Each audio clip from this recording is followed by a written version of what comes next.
नमस्कार, स्वागत है आप सभी का द इकोनॉमिस्ट आईएएस में। तो कैसे हैं आप सब? आशा करता हूं कि आप सब बढ़िया हैं। तो चलिए हमेशा की तरह शुरुआत करते हैं एक कोट के साथ। तो डॉक्टर एपीजे अब्दुल कलाम बहुत सरल सी बात कह रहे हैं कि जब भी कोई दर्द होता है ना तो यहाँ पर कुछ ना कुछ सीखने को मिलता है उस दर्द से। और जब कुछ नया सीखने को मिले तो यहाँ पर वो इंसान में कुछ ना कुछ बदलाव जो है वो जरूर लाकर लेकर आता है। तो जैसे जिंदगी चलती है, सभी लोगों की जिंदगी चलती है, तो बहुत यहाँ पर तरह तरह के दर्द जो है वो झेलते हैं लोग, कठिनाइयों का सामना करते हैं, कठिनाइयों से यहाँ पर पेन होती है। और उन्हीं यहाँ पर कठिनाइयों से पता चलता है कि आप कहाँ पर स्टैंड कर रहे हो। ओके, तो तभी आपको नई बातें पता चलती हैं, आपकी खूबियों के बारे में, आपकी नाकामियों के बारे में। और जहां पर आपने नाकामी की होती है उसका कारण पता चलता है, फिर आप उसके ऊपर काम करते हो। और फिर जो है दोबारा से जब यहाँ पर उसको एग्जाम को आप जो है देते हो या फिर किसी कठिनाई को फेस करते हो, आप उसको पार कर लेते हो। तो बहुत इंपॉर्टेंट है पेन का होना। दुख होगा तभी सुख का जो है आनंद आता है। तो ये चलती रहती है दोनों चीजें, तो ये हर एक की जिंदगी में होती है। तो आपका जो गोल है ना, तो गोल के प्रति आप इतने दृढ़ होने चाहिए कि आपको ये छोटी मोटी बातें जो है वो तंग ना करें। और इतनी आपकी जो है पॉजिटिविटी आपके माइंड में भरी होनी चाहिए कि छोटी मोटी बातें आपके माइंड तक ही ना पहुंचे। माइंड को डस्टबिन नहीं बनाना है कि हर एक बात के ऊपर एनालिसिस करने बैठ जाना है। किसी ने क्या कहा है, क्यों फेलियर हुआ है, ये नहीं है। डस्टबिन नहीं बनाना है इसको। कचरे से रहित करना है, अच्छे विचारों से भरना है। बहुत आगे जाओगे। तो आगे बढ़ते हैं। तो ये है ओवरव्यू। ये आज का न्यूज़पेपर है, इकोनॉमिक टाइम्स का। ये फ्रंट पेज है और ये वाला एडिटोरियल वाला पेज। तो यहाँ पर जो इंपॉर्टेंट आर्टिकल्स होंगे इनके ऊपर यहाँ पर डिस्कशन करेंगे अच्छे से डिटेल में। और जैसे ये पैटर्न है, शुरुआत में कोर डिस्कस होता है, फिर यहाँ पर prelims focus facts. Prelims focus facts में यहाँ पर सिंपल पूरी अखबार में जो यहाँ पर करंट अफेयर्स के रिगार्डिंग जो न्यूज़ है ना उसको उसका एनालिसिस करते हैं पहले। और बाद में यहाँ पर सेशन आता है एडिटोरियल डिस्कशन का। तो यहाँ पर भी आप मेंस मेंस आंसर राइटिंग में आपको पता चल जाएगी किस तरीके से एडिटोरियल लिखे होते हैं। तो बिल्कुल उसी तरीके से आपने ऐसे भी लिखना होता है, मेंस आंसर राइटिंग भी करनी होती है। तो यहाँ पर प्रैक्टिस हो जाती है आपकी, बशर्ते कि आपने भी लिख कर देखना है। और लास्ट में इकोनॉमी का एक कंसेप्ट डिस्कस करते हैं डेली बेसिस पे। और लेक्चर शुरू करने से पहले एक लाइक जरूर कर देना और लेक्चर को शेयर कर देना ज़्यादा से ज़्यादा। और टेलीग्राम चैनल का लिंक गिवन है डिस्क्रिप्शन बॉक्स में, तो वहां पर जाइए, टेलीग्राम चैनल को ज्वाइन करें। डेली बेसिस पे वहां पर जो भी हम लेक्चर डिस्कस करते हैं ना उन सबका यहाँ पर पीडीएफ अवेलेबल होता है। और इसके अलावा मंथली भी आपको अवेलेबल हो जाया करेगा। तो बहुत जल्दी मई महीने के करंट अफेयर्स यहाँ पर जो एडिटोरियल्स थे और अप्रैल महीने के जो एडिटोरियल्स थे वो भी हम अपलोड कर देंगे। तो शुरुआत करते हैं। पहले प्रीलिम्स फोकस फैक्ट्स थे, यानी कि न्यूज़ एनालिसिस थे। और शुरुआत में बात की जा रही है कि गवर्नमेंट जो है ना, अभी बहुत सारी जो राज्य सरकारें हैं वो केंद्र को कह रही हैं कि जो वैक्सीन की प्रोक्योरमेंट है, खरीद है, वो आप खुद से करें। तो केंद्र सरकार को कहा जा रहा है, क्योंकि केंद्र सरकार को जो प्राइस ऑफर किया जा रहा है कंपनीज के द्वारा जो वैक्सीन बना रही है, तो वो 150 रुपये प्रति डोज है। लेकिन राज्य सरकारों को यहाँ पर 400 रुपये से ज्यादा प्रति डोज के हिसाब से प्राइस चार्ज किया जा रहा है। इसलिए यहाँ पर राज्य कह रहे हैं कि हमें ज्यादा खर्चा करना पड़ रहा है। तो केंद्र ही यहाँ पर जो है खरीदे सभी वैक्सीन सभी राज्यों के लिए। तो नवीन पटनायक जो उड़ीसा के सीएम, तो उन्होंने भी यहाँ पर पहल की है कि ऐसा गवर्नमेंट जो है देखे। उसके अलावा और भी बहुत सारे राज्यों के सीएम कह रहे हैं। तो अभी उसी के ऊपर जो हमारे फाइनेंस मिनिस्टर निर्मला सीतारमण जी, तो वो यहाँ पर बात कर रहे हैं कि ज्यादातर जो ऑपोजिशन रूल स्टेट्स हैं, तो यहाँ पर वो चाह रहे हैं कि सेंट्रल गवर्नमेंट ही वैक्सीन की प्रोक्योरमेंट करे। ओके, तो यहाँ पर जिस भी तरीके से डिमांड बढ़ रही है ना, तो यहाँ पर उस तरीके से बैकअप सप्लाई जो है वो अवेलेबल करवाए। और जो अभी सप्लाई कंस्ट्रेंट देखने को मिल रहे हैं राज्यों में, तो वो यहाँ पर ना देखने को मिले। तो यहाँ पर राज्यों में स्थिति अच्छी नहीं है वैक्सीन की सप्लाई चेन के हिसाब से अगर हम बात करें। तो सुप्रीम कोर्ट ने भी यहाँ पर सजेस्ट किया है कि सेंट्रल गवर्नमेंट को यहाँ पर अगर सही प्राइस मिल रहा है तो यहाँ पर सेंट्रल गवर्नमेंट ही क्यों नहीं कर रही है प्रोक्योरमेंट। तो सुप्रीम कोर्ट ने भी हाल ही में यह सजेशन दी है सेंट्रल गवर्नमेंट को। तो अभी इसी के चलते केंद्र सरकार भी बोली है। तो अभी जो डाटा गिवन है, तो यहाँ पर बात कर रहे हैं of as June 6 states have received to 46 million doses. Okay, तो जून 6 तक यहाँ पर जो है, कल तक जो यहाँ पर कल तक का डाटा है, तो 246 मिलियन डोसेज अभी तक यहाँ पर स्टेट्स को मिल चुकी है वैक्सीन की। और यहाँ पर बात करें कि अभी प्रेजेंट में 16.3 मिलियन डोसेज अभी उनके पास हैं, राज्यों के पास, जो कि अभी अभी लगाई नहीं गई है। तो अभी शुरुआत में बात करें तो इस पूरा वैक्सीनेशन जो प्रोग्राम भारत सरकार के द्वारा चलाया जा रहा है, तो उसके ऊपर जो खर्चा यहाँ पर प्रोवाइड अप्रूव किया गया है, जो बजट है इस साल का, तो उसमें यहाँ पर 35,000 करोड़ रुपए रखे गए हैं अलग से कि उसके वो पैसा जो है यहाँ पर वैक्सीनेशन ड्राइव चलाने के लिए ऊपर ये खर्चा किया जाएगा। और इसके अलावा भी अगर जरूरत पड़ेगी कि ये 35,000 करोड़ रुपये भी कम पड़ गया तो यहाँ पर एडिशनल ग्रांट भी जारी की जाएगी केंद्र सरकार के द्वारा। तो भी चलो, ये यहाँ पर राज्यों के ज्यादातर प्रपोजल है कि वैक्सीन जो है बने, तो यहाँ पर गवर्नमेंट बात करी कि हम भी यहाँ पर जो फॉरेन कंट्रीज में जो यहाँ पर वैक्सीन मेकर्स तो उनके साथ भी हम बातचीत कर रहे हैं कि उनकी भी वैक्सीन हम कहीं इंपोर्ट करें, भारत में लेकर आए, सही दाम में मिल जाए, तो इसके ऊपर भी फोकस किया जा रहा है।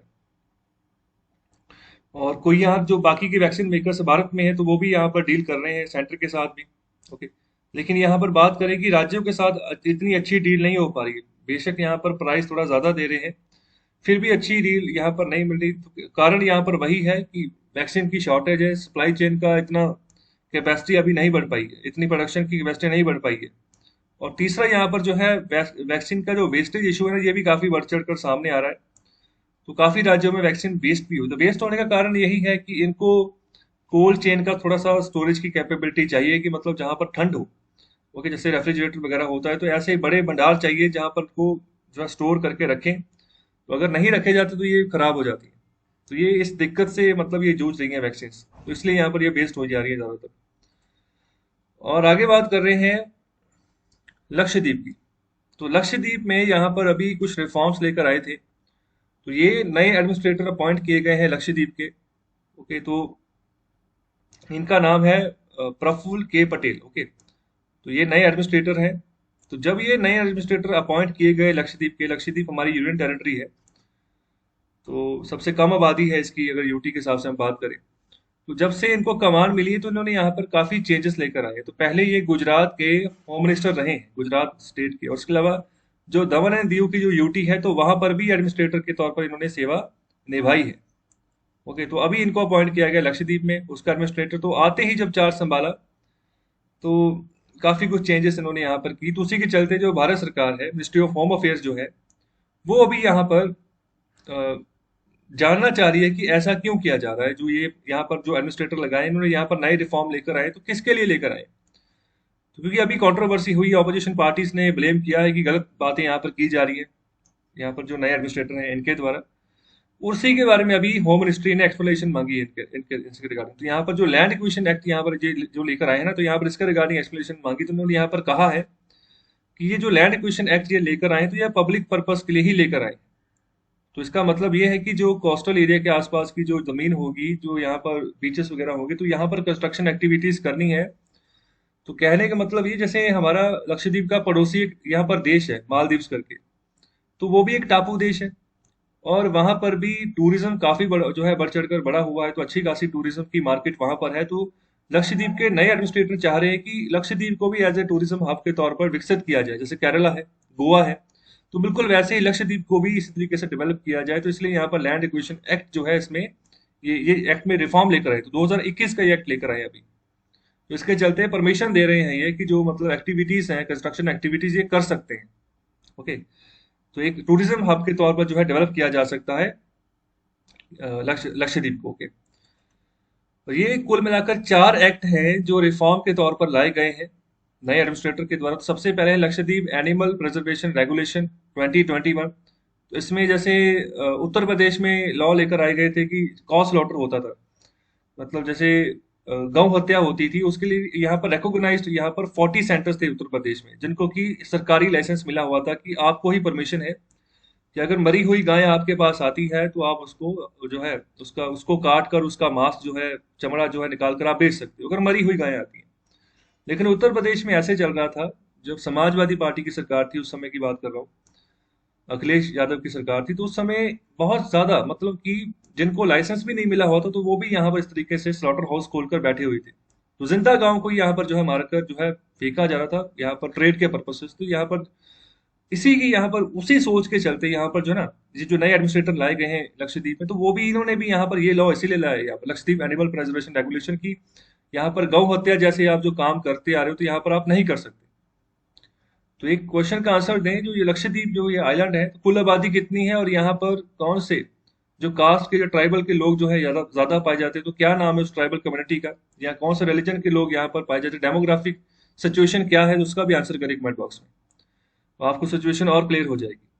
और दूसरा यहाँ पर वही है, prevention of anti social activities regulation, short form में पासा कह रहे हैं कि एंटी सोशल एक्टिविटीज कोई भी नहीं हो सकती। तो ओके, उसके लिए भी यहाँ पर जो है जो है प्रावधान चेंज किए गए हैं।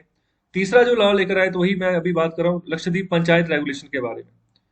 ओके, तो यहाँ पर कुछ नए चेंजेस पंचायती रेगुलेशन में भी लाए गए हैं। तो जिनके मतलब ज्यादा बच्चे हैं, दो से ज्यादा बच्चे हैं, तो उनको मना कर दिया गया है कि वो पंचायती इलेक्शंस में पार्टिसिपेट नहीं कर सकते हैं वो लोग। तो ये भी यहाँ पर बदलाव लेकर आए हैं। तो यहाँ पर आबादी को कंट्रोल करके चले, तो इस तरीके का थोड़ा फेनोमिना लेकर जो है चला जा रहा है।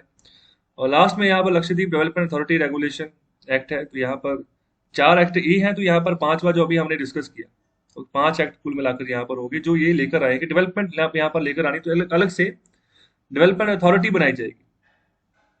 तो देखो ये केरल है। ओके, तो केरल की ये मतलब ये शहर है कोची, और ये लक्षद्वीप का पूरा मैप है अरेबियन सी में। तो ये अलग अलग आइलैंड्स का नाम है। तो यहाँ पर सभी आइलैंड्स के नाम आपको थोड़ा सा आपको ओवरव्यू होना चाहिए, जैसे बित्रा हो गया, चैतलत हो गया, किल्तान हो गया, काटमत हो गया, अमीनी हो गया, ओके, बंगाराम हो गया, एंड्रोट हो गया, उसके बाद चेरियाम हो गया, कालपेनी हो गया, तो इसको कालपेनी भी बोलते हैं, सुहेली हो गया, इसके अलावा कवरत्ती। तो कवरत्ती ये मतलब काफी इंपॉर्टेंट साइट है कवरत्ती। तो कैपिटल क्या है लक्षद्वीप की, आंसर करें कमेंट बॉक्स में। आगे बढ़ते हैं, तो यहाँ पर बात कर रहे हैं कि भारत की रैंकिंग। ओके, तो भारत की रैंकिंग थोड़ा सा यहाँ पर स्लिप हो गई है। तो यहाँ पर state of the India's environment report आई है 2021 की। ओके, तो इसमें भारत का जो रैंक जो अभी रिवील हुआ है, तो ये बात कर रहे हैं कि पिछले साल जो रैंक था वो 115 था। ओके, तो अभी जो रैंक हो गया है ना, तो वो 117 हो गया। 2 रैंक यहाँ पर स्लिप कर गए, 2 प्लेसेस यहाँ पर स्लिप कर गए। भारत भारत हमारा देश जो है, तो यहाँ पर 17 जो है ना, ये सस्टेनेबल डेवलपमेंट गोल्स हैं जिनको कि 2030 तक अचीव करना है। जो यूएन मेंबर कंट्रीज है उनके द्वारा पहले भी ये गोल्स थे। 15 साल का समय मिला है, 2015 में ये गोल शुरू हुए थे, 2030 तक का टारगेट है। 17 कुल मिलाकर गोल है। कोई गोल यहाँ पर हंगर के रिगार्डिंग जीरो हंगर की बात कर रहा है, अच्छी एजुकेशन की बात कर रहा है, अच्छे साफ पानी की बात कर रहा है। तो यहाँ पर इस तरीके से कुल मिलाकर 17 गोल्स हैं।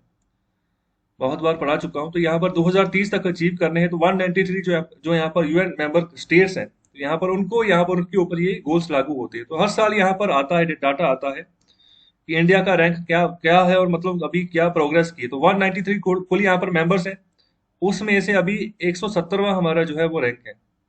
पिछले साल 115 था, मतलब कि इस साल थोड़ा सा और एनवायरनमेंट के रिगार्डिंग थोड़ा सा और खराबी हमने की है, अच्छे से हम यहाँ पर मेंटेन नहीं कर पाए पुराने रैंक को। तो मेजर चैलेंजेस यहाँ पर हैं, वो यहाँ पर सबसे पहला है कि हंगर को एंड करना है, और यहाँ पर फूड सिक्योरिटी जो ना, तो ये यहाँ पर एसडीजी गोल नंबर 2 है, सस्टेनेबल डेवलपमेंट गोल नंबर 2 है कि जीरो हंगर लेकर आना है और फूड सिक्योरिटी अचीव करना है। तो इसमें हम अभी भी काफी पीछे हैं। न्यूट्रिशनल डाइट हम नहीं प्रोवाइड कर पा रहे हैं सभी बच्चों को। हालांकि भारत सरकार ने बहुत सारी स्कीम चलाई है, मिड डे मील स्कीम चलाई है। ओके, इसके अलावा और भी बच्चों की फैमिलीज को हम जो है सशक्त कर पाए, तो इसलिए यहाँ पर मनरेगा स्कीम चलाई है कि पैसे मिलते रहे उनको। फिर भी ज्यादातर बच्चे जो है कुपोषित हैं। कुपोषण का मतलब कुपोषित है, इसलिए यहाँ पर ओवरऑल डाटा जो है जब देखा जाता है तो हमारी रैंकिंग नीचे आ जाती है। और आगे बात कर रहे हैं जेंडर इक्वालिटी के बारे में। तो ये सस्टेनेबल डेवलपमेंट गोल नंबर 5 है। ओके, तो इन गोल्स का नाम जरूर याद रखें। तो मैच द फॉलोइंग में क्वेश्चन पूछा जाता है। तो यहाँ पर ये 5वां नंबर गोल है कि जेंडर इक्वालिटी लेकर आनी है, जो कि भारत के ज्यादातर राज्यों में नहीं है। तो जेंडर इक्वालिटी का कहने का मतलब ये है कि जितने यहाँ पर मेल पाए जा रहे उतने ही नंबर पे फीमेल पाई जा रही है, तो हम तब कहेंगे कि जेंडर इक्वालिटी यहाँ पर है। ज्यादातर यहाँ पर इनइक्वालिटी है भारतीय राज्यों में। और आगे बात कर रहे हैं कि अच्छा रेजिलिएंट इंफ्रास्ट्रक्चर डेवलप करना है, प्रमोट करना है inclusive and sustainable industrialisation and for fostering innovation. तो ये जो इनोवेशन की बात करेंगे तो ये सस्टेनेबल गोल नंबर 9 है। तो ये हो मतलब ये ज्यादातर जो है की इंडिकेटर्स जहां पर हम थोड़े पीछे हो गए। और भारत का जो अगर रैंक की बात करें ना, तो यहाँ पर बात करें ranks below 4 south Asian countries. तो यहाँ पर कुछ 4 साउथ एशियन कंट्रीज की बात करें जिनसे हम नीचे हैं। तो सबसे पहले तो भूटान आ गया, हम उससे भी नीचे हैं। नेपाल आ गया, श्रीलंका आ गया, बांग्लादेश आ गया। तो ये सभी भारत के पड़ोसी मुल्क हैं। ओके, तो पड़ोसी मुल्क हैं, तो हमारी जो स्थिति है इनसे भी बदतर है। और ओवरऑल जो यहाँ पर एसडीजी स्कोर हमें इंडिया को मिला है ना, तो 100 में से हमें जो स्कोर मिला है इस साल का वो 61.9 है। तो अप्रोक्सीमेटली आप 62 कह सकते हो कि हमें 62 का स्कोर मिला है 100 में से। ये सभी बातें इंपॉर्टेंट है, ध्यान रखें। हर एक चीज जो मैंने हाईलाइट की है सभी इंपॉर्टेंट है। आगे बात करो, यहाँ पर अगर स्टेट वाइज बात करें तो रिपोर्ट देखो, स्टेट वाइज में सिचुएशन और भी खराब है। और देखो, झारखंड और बिहार की बात करें तो इसके बारे में कहा जा रहा है कि ये लीस्ट प्रिपेयर्ड यहाँ पर राज्य है, जो यहाँ पर हमने अभी जिन यहाँ पर 3 गोल्स की बात की है, sustainable development goal number 2, 5 and 9, तो इन तीनों के क्षेत्र में झारखंड और बिहार मतलब काफी पीछे है। ओके, तो यहाँ पर जो टारगेट पिछले साल भी था तो यहाँ पर नहीं अचीव कर पाए। झारखंड की बात करें तो यहाँ पर बात करें लैग्स इन 5 ऑफ एसडीजीज, मतलब सस्टेनेबल गोल यहाँ पर कुल मिलाकर 17 है, तो उनमें से 5 गोल्स में ये पीछे है, काफी पीछे है। मतलब उनके जो क्राइटेरिया उसको ये मतलब वहां तक ये पहुंच नहीं पा रहा है। झारखंड की अगर बात करें, बिहार की बात करें तो 7 ऐसे सस्टेनेबल गोल्स हैं जहां जहां पर ये पीछे है।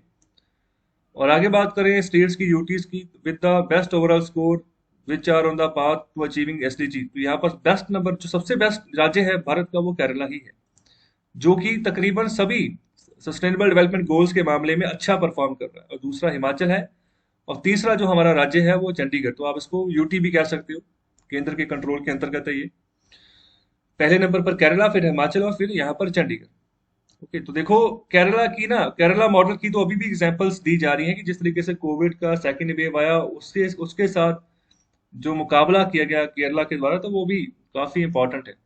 काफी बढ़िया तरीके से उन्होंने काम किया, माइग्रेंट वर्कर्स को नहीं जाने दिया कहीं पर भी, खाना मुहैया करवाया घर घर जाकर, अच्छे अच्छे जगह पर इन्होंने यहाँ पर सेंटर्स बनाए, हॉस्पिटलिटी जो सेंटर्स वो भी बनाए। इसके अलावा जो कोविड केयर सेंटर्स, उनकी यहाँ पर जनसंख्या काफी बढ़ा दी, यहाँ पर नंबर काफी बढ़ा दिया। काफी अच्छे तरीके से काम किया यहाँ पर। और आगे बात करें, जो ये 2030 का एजेंडा है फॉर सस्टेनेबल डेवलपमेंट, तो ये इसको अडॉप्ट कब किया गया था? इसको 2015 में अडॉप्ट किया गया था। जैसे मैंने शुरुआत में बोला कि 193 यूएन मेंबर नेशन है, सबको यहाँ पर कहा गया है कि अपने लोगों को सही बनाना है, अपने जो धरती है उसको सही बनाना है, फ्यूचर की जो है ना, फ्यूचर को सिक्योर करके चलना है। तो यहाँ पर 17 गोल जो है इनको फॉलो करके चलना है सभी कंट्रीज के द्वारा।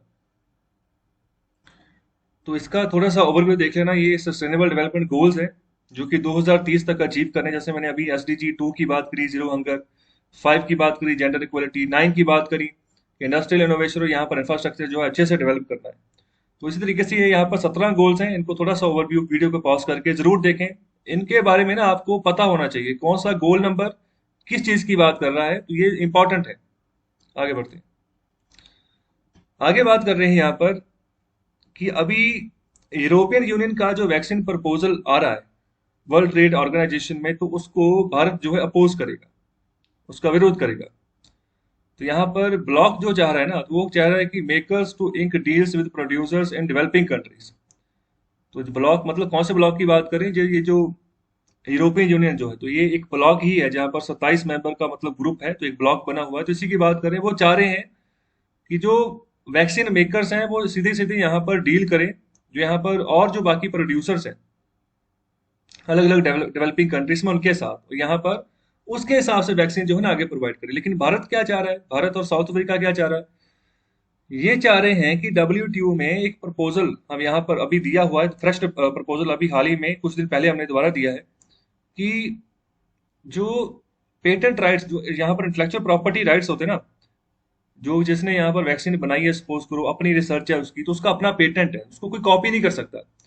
भारत और यहाँ पर साउथ अफ्रीका ने जो प्रपोजल दिया है डब्ल्यूटीओ में, तो वो कह रहे हैं कि ट्रिप्स एग्रीमेंट के तहत यहाँ पर जो हुआ था 1994 में, ये एग्रीमेंट हुआ था, आप वेव ऑफ कर दो कुछ सालों के लिए। ये जो आईपीआर राइट्स हैं, जो ये जो पेटेंट्स राइट्स हैं, मतलब कि हर एक को आप लाइसेंस दो। जिस जिस भी कंपनी के पास यहाँ पर वैक्सीन बनाने के लिए यहाँ पर प्लांट वगैरह लगा हुआ है ना, तो उसको आप लाइसेंस इशू कर दो कि भाई ये लाइसेंस लो। बेशक रिसर्च जिसने मर्जी की है, लेकिन अभी सिचुएशन दुनिया की ऐसी है कि सबको भाई वैक्सीनेट करना है, दुनिया बचानी है पहले।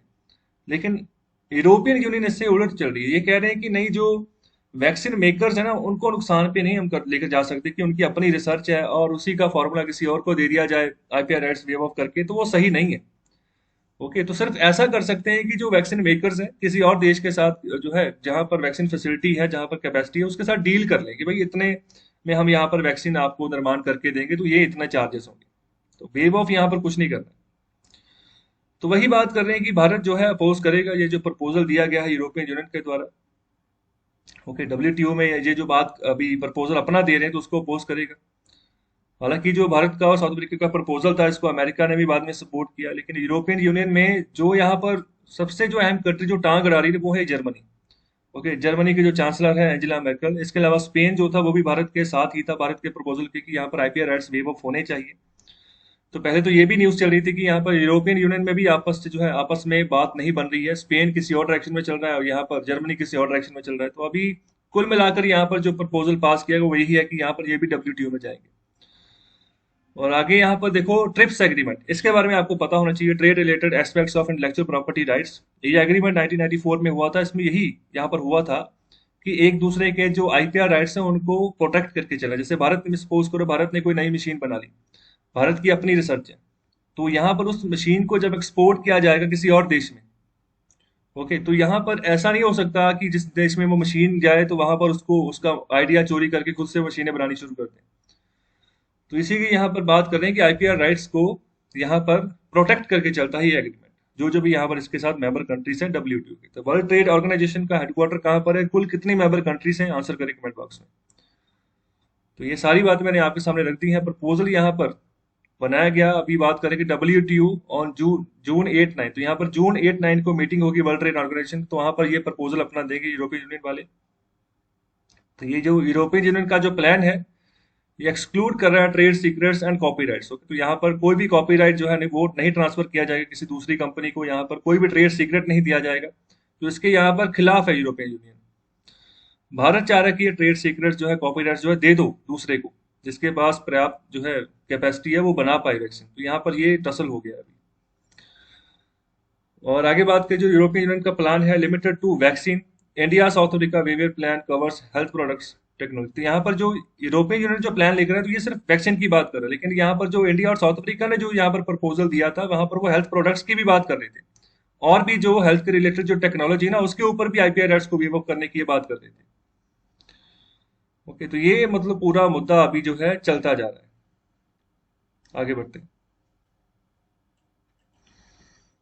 और आगे बात की जा रही है कि अभी G7 टैक्स प्लान आया। G7 नेशन, मैंने कल भी इनके बारे में बात किया था, कल का पीडीएफ देख लेना, वहां पर मैंने मैप दिया हुआ है कि कौन से G7 नेशन है, कौन से G8 हुआ करते थे, कौन से यहाँ पर G20।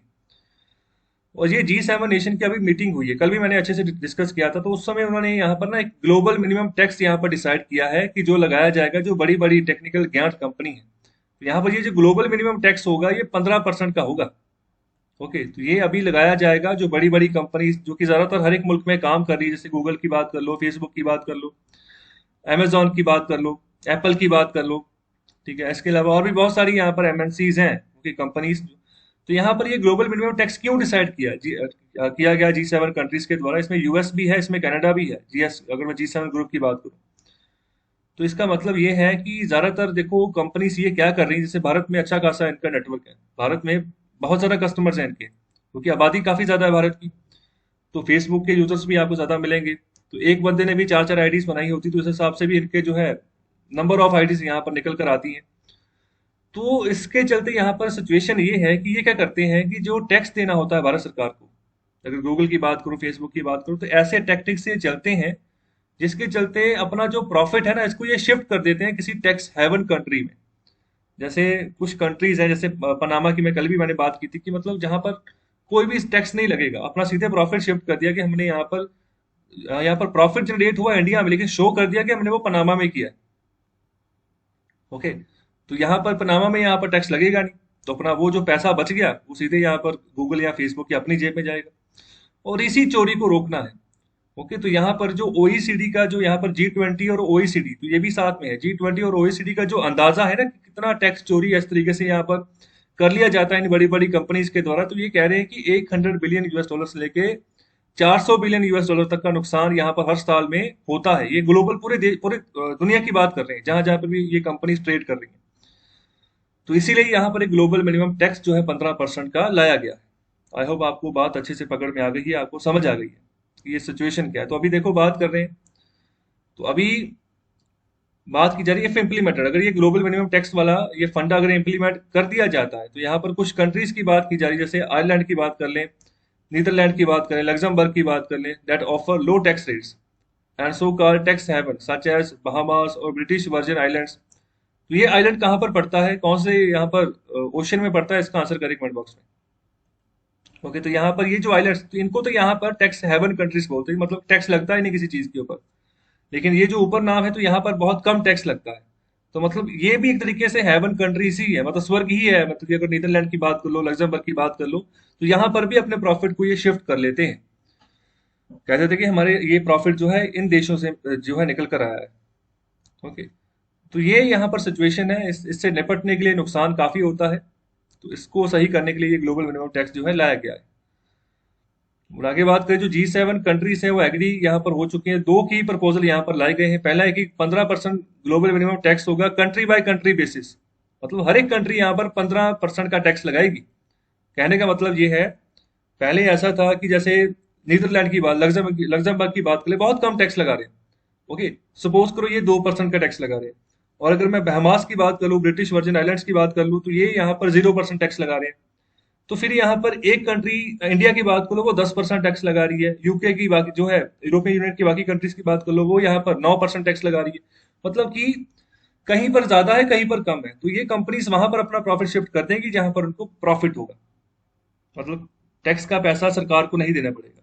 तो अभी पूरी देश, चाहे जो यहाँ पर कम टैक्स लगा रहे हैं, चाहे जीरो लगा रहे हैं, तो सबको यहाँ पर वो 15% टैक्स लगाना पड़ेगा। ओके, तो इसका पर ये इसको लैंडमार्क डिसीजन क्या कहा जा रहा है। ओके, तो यहाँ पर कमिटमेंट है एक तरीके से, यहाँ पर इक्विटेबल सोल्यूशन निकाला जाए on allocation of taxing rights. तो यहाँ पर सरकारों का जो टैक्सिंग राइट्स है ना, तो उसमें सेंध लग रही है, तो उसको बचाना है। सरकारों के पास रेवेन्यू उसी तरीके से आता है। ओके, तो ये यहाँ पर पूरी की पूरी सिचुएशन बनी है। तो ये देख लो, जो जो मैंने आपको बातें बताई हैं, तो ये बिल्कुल वहां उसी तरीके से बात रही है। तो यहाँ पर बात जैसे low tax jurisdiction to get hit में have to increase tax rates attraction. तो यहाँ पर ज्यादातर देश यहाँ पर लो टैक्स रेट इसलिए रखते हैं कि हमारा अट्रैक्शन कम हो जाए, मतलब अट्रैक्शन ज्यादा से ज्यादा रहे। टैक्स रेट हाई हो गया तो अट्रैक्शन कम हो जाएगी। तो ये जो देश यहाँ पर कम टैक्स रख रहे हैं, तो इनकी आबादी भी कुछ नहीं है। ओके, तो यहाँ पर अगर ये टैक्स बढ़ाते हैं ना, इनकी अपनी प्रॉब्लम है। अगर ये टैक्स बढ़ाते हैं, तो हो सकता है वो कंपनी वहां से निकल जाए कि हमें इतना प्रॉफिट नहीं हो रहा जितना हमें हमारे ऊपर टैक्स लग रहा है। तो भारत में ये जा नहीं सकते, क्योंकि भारत बहुत बड़ी मार्केट है इन सभी यहाँ पर ग्लोबल प्लेयर्स की अगर मैं बात करूँ तो। ओके, आगे बढ़ते हैं। तो चलिए क्वेश्चन का आंसर करो, G20 का हेडक्वार्टर कहाँ पर है। ओके, तो क्या इस साल की ये मीटिंग हो गई है? तो OECD जो है, ओके, तो ये इसका हेडक्वार्टर कहाँ पर है, कितने मेंबर कंट्रीज हैं, उसका आंसर करें कमेंट बॉक्स में। आगे बात कर रहे हैं कि जो कोविशील्ड और कोवैक्सीन की जो दो जैब्स हैं, दो डोजेज आप लेते हो, तो इससे यहाँ पर हाई लेवल ऑफ इम्यूनिटी जो है वो पैदा हो जाती है इंसान के अंदर में। तो यहाँ पर बात करें, कोविशील्ड जो है वो यहाँ पर ज्यादा एंटीबॉडीज जो है जनरेट कर रही है। तो ये नई स्टडी हुई है जिसके रिगार्डिंग ये बातें पाई गई हैं। और अभी ये नई स्टडी हुई है किसके ऊपर, एक हुई है कोविशील्ड के ऊपर, दूसरा यहाँ पर कोवैक्सीन के ऊपर। जैसे आप वैक्सीन लगवा रहे हो, तो आपको दो डोजेज लग रही हैं। अगर एक डोज आपने अभी लगा ली है, तो फिर 4 हफ्ते, या फिर अभी तो भारत सरकार ने कहता है कि 12 हफ्ते से 16 हफ्ते के बाद दूसरी डोज लगेगी, क्योंकि है ही नहीं डोजेस। ओके, तो वही बात कर रहे हैं कि यहाँ पर जो एग्जामिन किया गया इम्यून रिस्पॉन्स की अगर बात करें, इन दोनों वैक्सीन की बात करें, तो यहाँ पर 515 इंडियन हेल्थ केयर वर्कर्स की, रिसर्चर्स की बात कर रहे हैं। तो यहाँ पर पाया गया है कि कोविशील्ड में have greater ability to produce more antibodies, okay, and higher sero positivity rate. Okay. Also, both vaccines showed good and similar immune response even after a single dose in people who had contracted COVID-19. तो अगर बात करें AstraZeneca की, तो ये वही Oxford university के द्वारा बनाई गई वैक्सीन, जिसको कि भारत में कोविशील्ड के नाम से प्रोड्यूस किया जा रहा है। तो इसको बना रहा है सीरम इंस्टीट्यूट ऑफ इंडिया। इसके सीईओ हैं अदर पुणे वाला।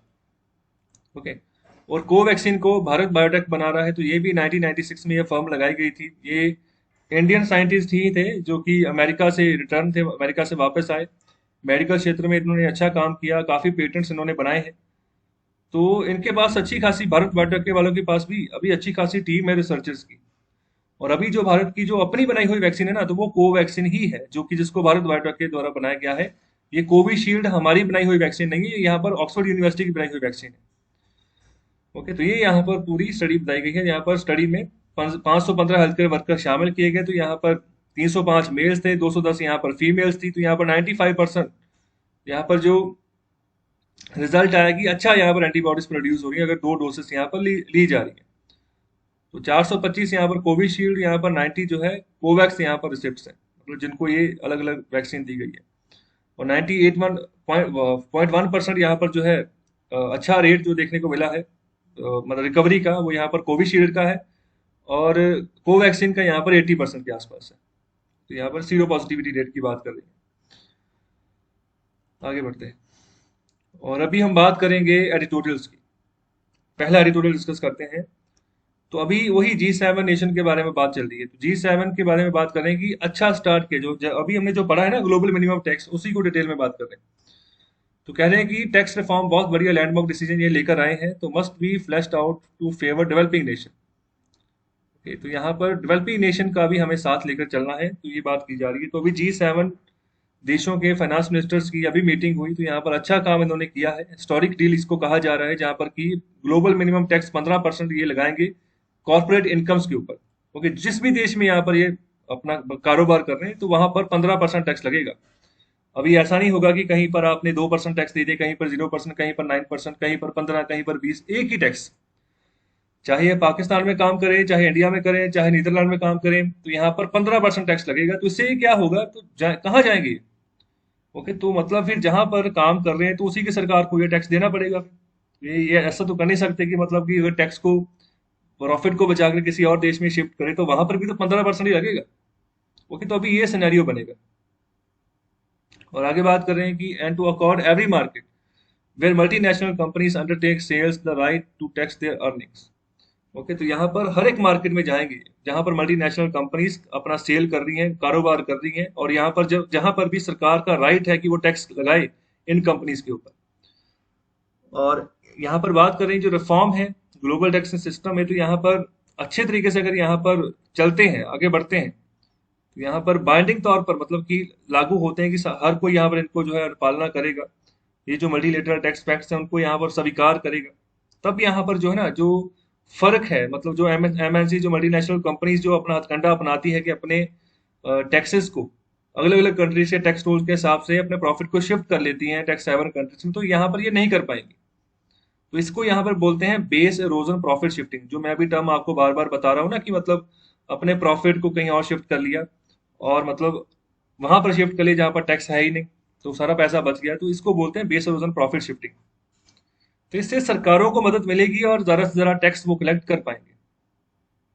सरकारों के पास रेवेन्यू बनेगा, लॉस नहीं होगा। तो यहाँ पर 100 बिलियन से लेकर 400 बिलियन यहाँ पर डॉलर का जो लॉस होता है पूरे देश, पूरी कंट्रीज, यहाँ पर जितने भी यहाँ पर कंट्रीज है जहाँ पर ये व्यापार करते हैं, तो ये बहुत बड़ा लॉस होता है। आगे यहाँ पर बात करें, जो मल्टीनेशनल कंपनीज हैं यहाँ पर जानी जाती हैं वो कि वो अपना जो टैक्स लायबिलिटी है उसको यहाँ पर वो शिफ्ट कर लेती हैं by assigning a share of cost and profits to a subsidy in a low tax jurisdiction by parking intangible assets such as intellectual property in subsidiaries in tax havens, so the royalties would accrue there.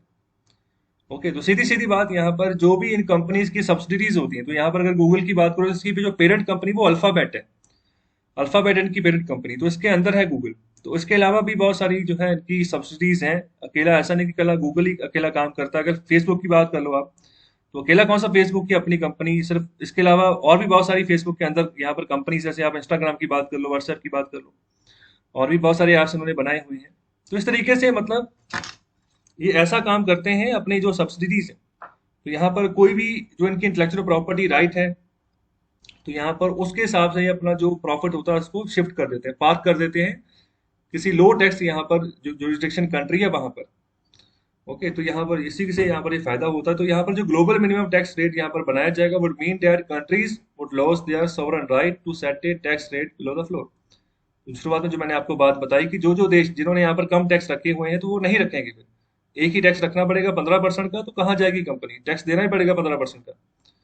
और यहाँ पर this would damage tax haven, तो यहाँ पर जो स्वर्ग है यहाँ पर टैक्स के रूप में जो देश, तो वो उनको खत्म कर देगी ये चीज, तो अच्छी बात है।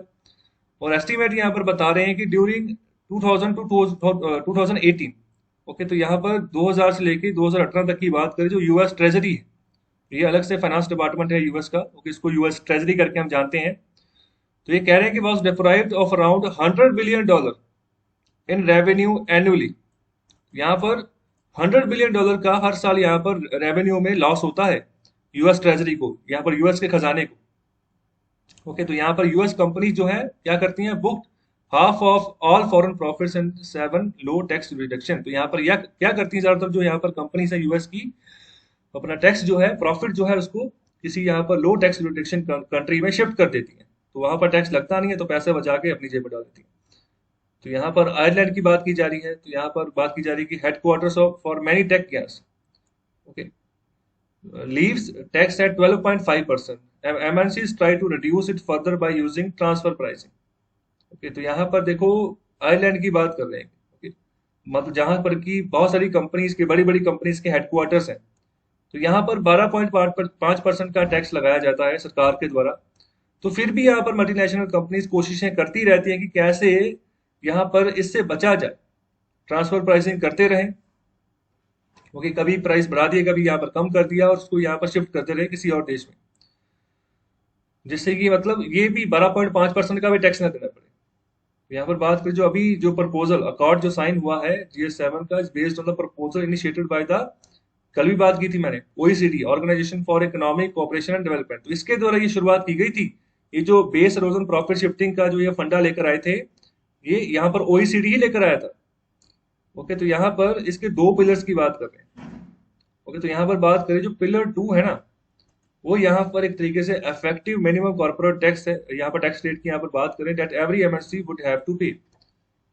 पिलर 2 की बात करें कि काफी इफेक्टिव है, तो चाहे कोई भी MNC है उसको टैक्स, अभी कॉर्पोरेट टैक्स जो है जितना भी बना होगा, सरकार ने जितना भी रखा होगा, तो 15% है अभी, वो देना पड़ेगा।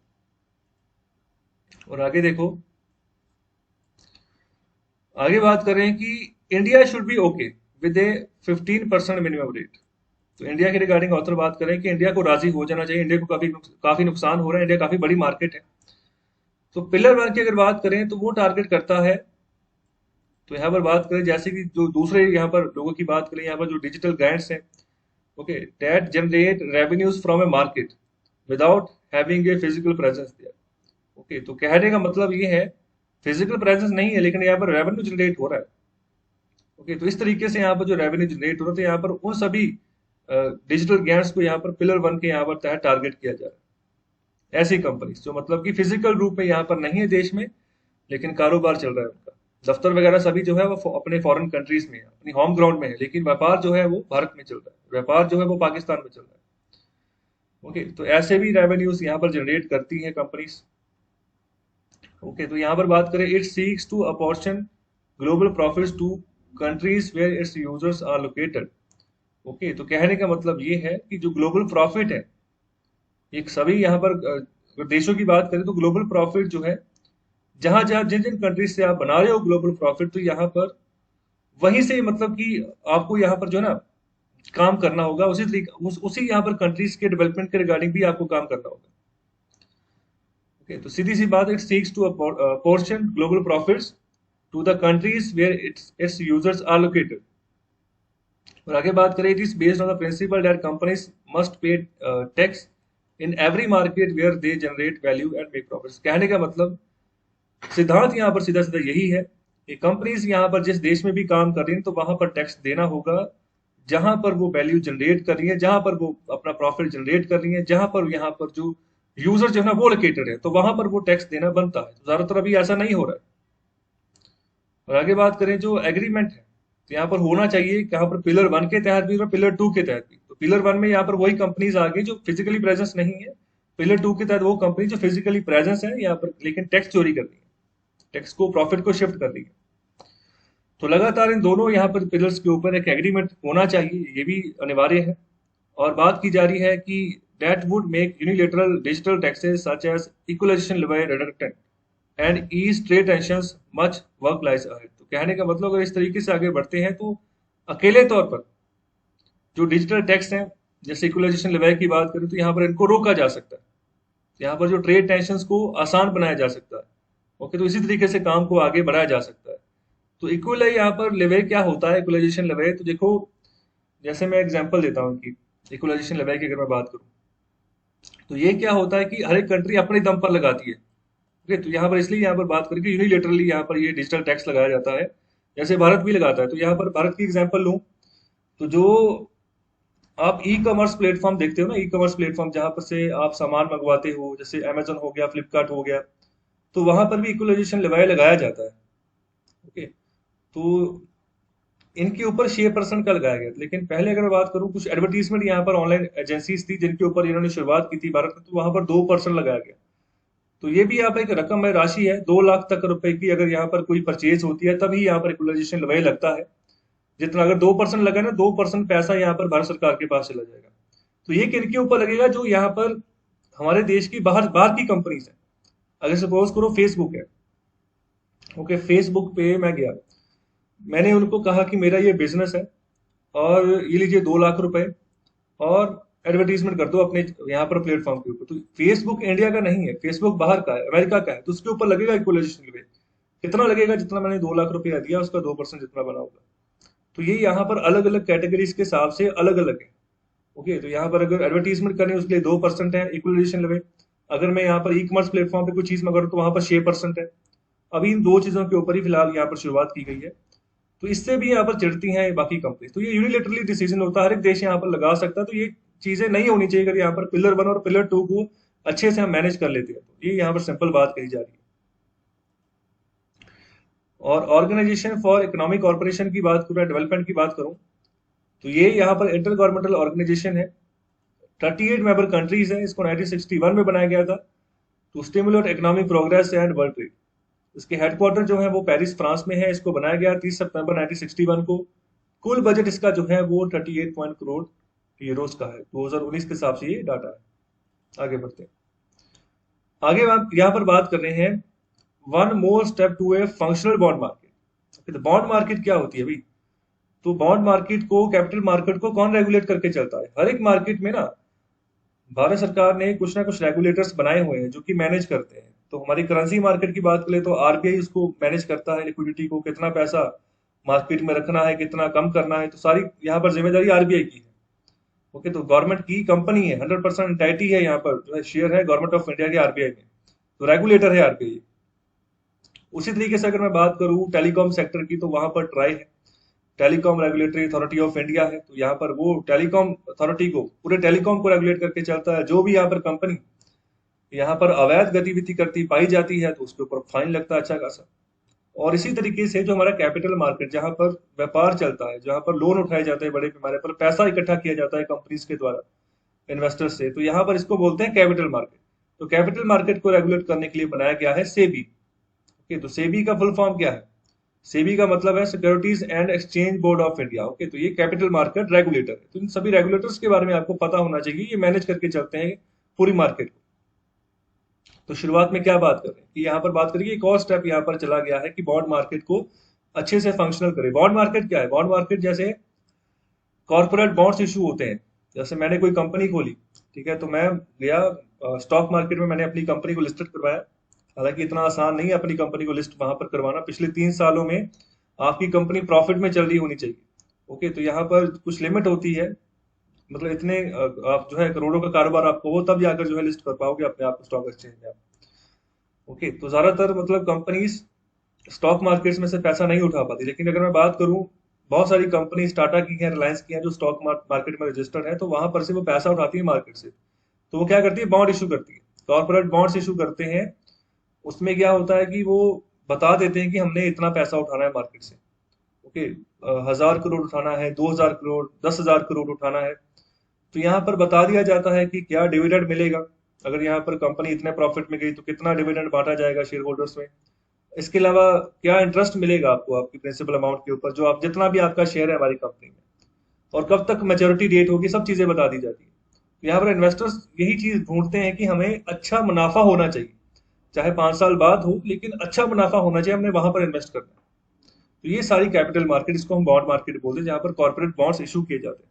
बॉन्ड खरीदते हैं आम इन्वेस्टर्स। ओके, जैसे अभी आरबीआई ने हाल ही में खरीदे हैं, मार्केट से बॉन्ड खरीदे हैं उसने। तो बॉन्ड खरीदे मतलब जो पैसा होगा आरबीआई से यहाँ पर मार्केट में जाएगा, मार्केट में लिक्विडिटी बनेगी।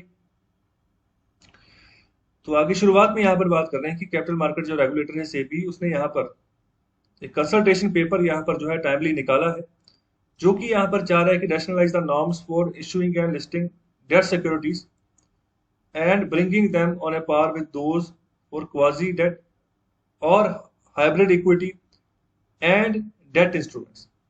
तो कहने का मतलब है कि जो नया पेपर, ये कंसल्टेशन पेपर है कि अभी बातचीत हो रही है, जो निकाला गया है ना उसमें यहाँ पर नए नॉर्म्स निकालने की बात कर रहे हैं कि यहाँ पर जो पुरानी जिस तरीके से कोई कंपनी अपना डेट इशू करती है, जैसे हमने अभी बात किया था ना, बॉन्ड इशू किया, इसको ये भी कह देते हैं डेट, इसको डेट इंस्ट्रूमेंट्स भी बोलते हैं। ओके, तो यहाँ पर कोई भी अपना जो डेट इशू इशू करती है कंपनी, उसके रिगार्डिंग इसको थोड़ा और बढ़िया बनाया जाए। ओके, इसमें जो खामियां हैं, ओके, तो यहाँ पर उनको दूर किया जाए, तो उसके लिए यहाँ पर ये पेपर निकाला गया। तो यहाँ पर ऑब्जेक्टिव यहाँ पर यही है इसका, इस मूव का, to revamp and streamline norms for corporate debt securities. तो कॉर्पोरेट डेट सिक्योरिटीज वही है जो कर्जा उठाती है कंपनी इन्वेस्टर से, जो पैसा लेती है। ओके, तो उसको कॉर्पोरेट डेट मार्केट भी हम बोलते हैं, कॉर्पोरेट डेट इंस्ट्रूमेंट भी बोलते हैं इसको, बहुत सारे नाम है इसके। ओके, तो ऑब्जेक्टिव यही है कि इसको और बढ़िया बनाना है, आसान बनाना है, कि यहाँ पर जो बिजनेस करना है ना, ईज ऑफ डूइंग बिजनेस जो है वो हमारा आसान हो जाए। ओके, तो यहाँ पर जो इन्वेस्टर्स हैं उनको भी यहाँ पर कंफर्टेबिलिटी प्रोवाइड करनी है, उनको नुकसान नहीं पहुंचाना है। अगर यहाँ पर कोई इन्वेस्टर इन्वेस्ट कर रहा है, उसके लिए ऐसा माहौल बनाना है कि फर्दर फ्यूचर में भी करे, किसी और कंपनी में भी करे। इस तरीके से नॉर्म्स को चेंज करने की बात कर रहे हैं। और अभी देखो, ये जो ईज ऑफ डूइंग बिजनेस की मैं बात करूँ, इसका भी अलग से एक इंडेक्स आता है। तो भारत की क्या रैंकिंग है इस इंडेक्स में, 2021 के हिसाब से बात करो तो क्या रैंकिंग है भारत की, पिछले साल क्या थी, उससे पिछले साल क्या थी, और इस साल की क्या हमने कुछ अचीव किया है या फिर लॉस किया है, रैंकिंग नीचे गिरी है या ऊपर चढ़ी है, तो इसके बारे में आंसर करें कमेंट बॉक्स में। और आगे बात करें, what is proposed is merger of issue and list डेब्ट securities IRDS regulation 2008 with SEBI issue and listing of non-convertible redeemable preference shares, जिसको NCRPS भी कहते हैं, रेगुलेशंस ऑफ 2013। तो यहाँ पर इनको मर्ज कर देना, दोनों दोनों रूल्स को, दोनों रेगुलेशंस को, 2008 वाली 2013 वाली को, इसको मर्ज कर देंगे नए यहाँ पर रूल के तहत, नए प्रपोजल के तहत। तो यहाँ पर रीडेबिलिटी को एनहांस करना है। तो मतलब कि एक सिंगल सर्कुलर अगर निकाला जाएगा ना, तो सर्कुलर होता है जैसे कोई नया नोटिफिकेशन निकालना है, तो अगर सेबी कोई नया नोटिफिकेशन निकाल दिए, नया सर्कुलर निकाल दिया, तो अगर यहाँ पर अलग अलग एक्ट के तहत निकालती, तो हो सकता है कि यहाँ पर सब जगह तक जो बात पहुंचानी है, सेबी ने जो बात कहनी चाह रहे वो नहीं कह पाए, सब लोगों तक यहाँ पर बात नहीं पहुंच पाए। तो अभी इनको मर्जर किया जाएगा दोनों का। तो यहाँ पर दोनों एक्ट के तहत जो भी यहाँ पर काम हो रहे हैं, सब तक यहाँ पर नोटिफिकेशन पहुंच जाए एक ही बार में, एक ही सिंगल सर्कुलर सब तक पहुंच जाए, सबको यहाँ पर जो है रीड कर पाए। तो यहाँ पर इस चीज के लिए यहाँ पर ये काम किया जा रहा है। और आगे बात करें एनसीआरपीएस की, तो ये हाइब्रिड इंस्ट्रूमेंट्स होते हैं that carry a fixed dividend rate, okay, और redeemable and the holder is entitled to voting rights in case of dividend is not paid for 2 years। तो ये अगर मैं बात करूँ ना एनसीपीआर, तो ये जो यहाँ पर ये रेगुलेशन है 2013 की, इसके एक्ट के तहत ये है कि हाइब्रिड इंस्ट्रूमेंट्स होते हैं। हाइब्रिड कहने का मतलब कि पैसा ही दिया गया है इन्वेस्टर्स के द्वारा किसी कंपनी को, लेकिन यहाँ पर है कि कोई एक फिक्स्ड डिविडेंड रेट है कि इतने साल बाद जो है, यहाँ पर जो है इतने समय बाद इतना पैसा मिलेगा जी, अगर आपने इतनी अमाउंट की है ना, उसका इतना परसेंट जो है डिविडेंड के रूप में, प्रॉफिट के रूप में आपको मिलता जाएगा, फिक्स्ड रहता है। उसको यहाँ पर रीडीम भी किया जा सकता है, जो अगर आगे पीछे करना है वो भी किया जा सकता है, जो यहाँ पर ड्यूरेशन है उसको भी बढ़ाया जा सकता है, कम किया जा सकता है।